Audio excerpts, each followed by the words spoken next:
Emily and Daniel were once the perfect couple. Their love seemed unshakable, like a rock, and their dreams for the future were as bright as the sun on a clear day.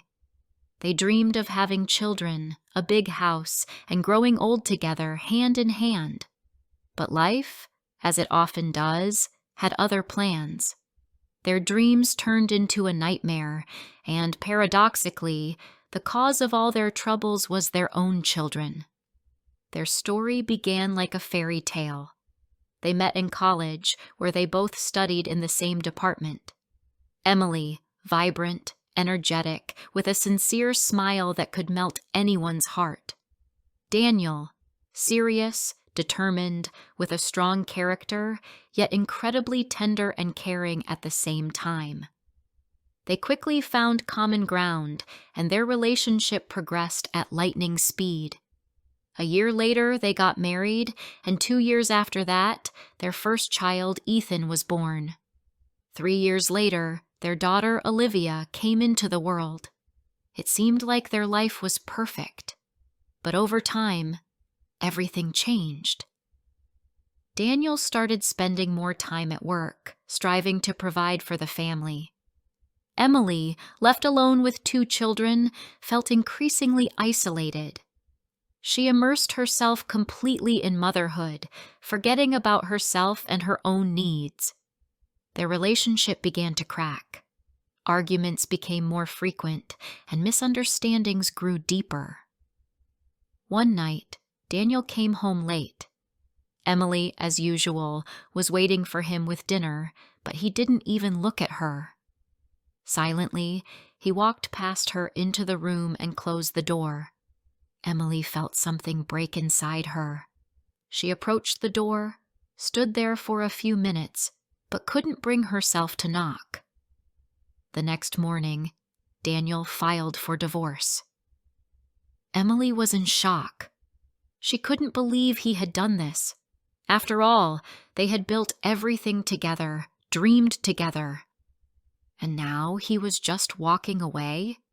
Daniel explained that he could no longer live in that environment, that Emily had become so absorbed in motherhood that she had forgotten about him. He said he felt like a stranger in his own home. The court granted Emily custody of the children, and Daniel was given visitation rights.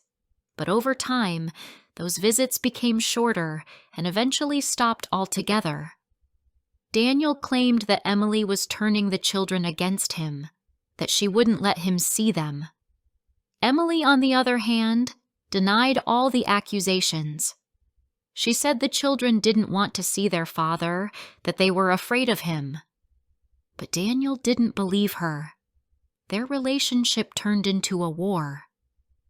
Daniel took the case to court, demanding a revision of the visitation schedule. Emily, in turn, accused him of not paying attention to the children when they were together and now pretending to be a caring father. Court hearings, arguments, scandals, it all became part of their lives. But the worst was yet to come.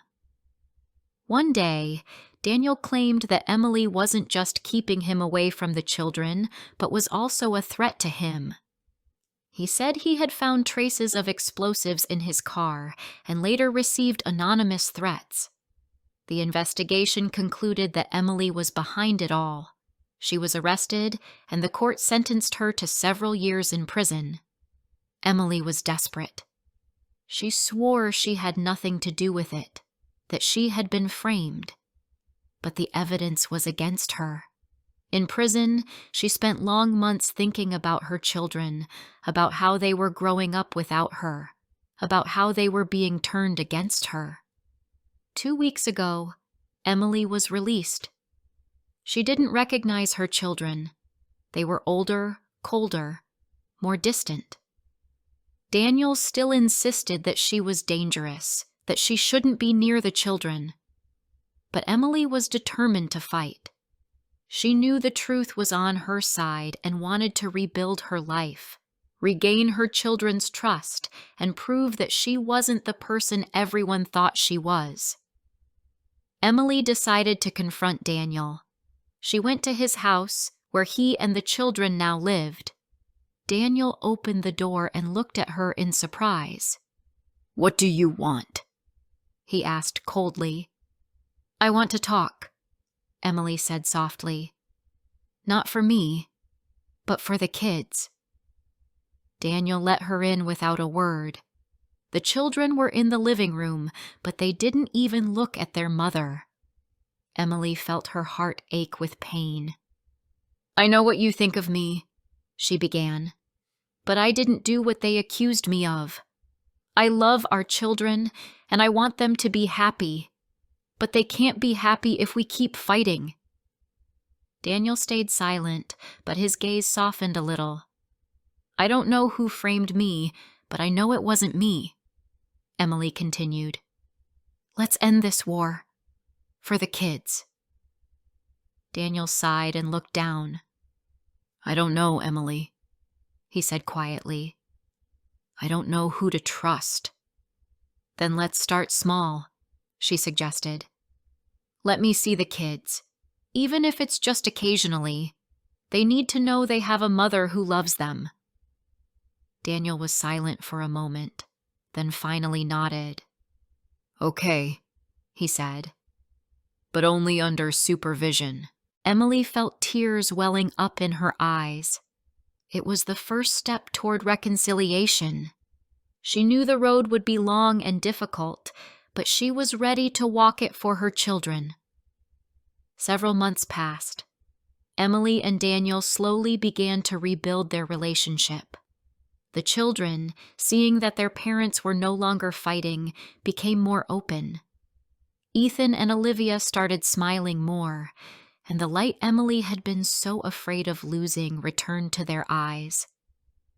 One evening, after the children had gone to bed, Emily and Daniel sat in the kitchen sipping tea. They talked about the future, about how important it was to keep the peace for the sake of the children. Though there was still an invisible wall between them, they both understood that the most important thing was not to give up. "Thank you for giving me a chance," Emily said softly. "Thank you for not giving up," Daniel replied. They looked at each other in silence, and in that moment they both realized that despite all the difficulties, they could still be a team, for the kids, for themselves, for the future.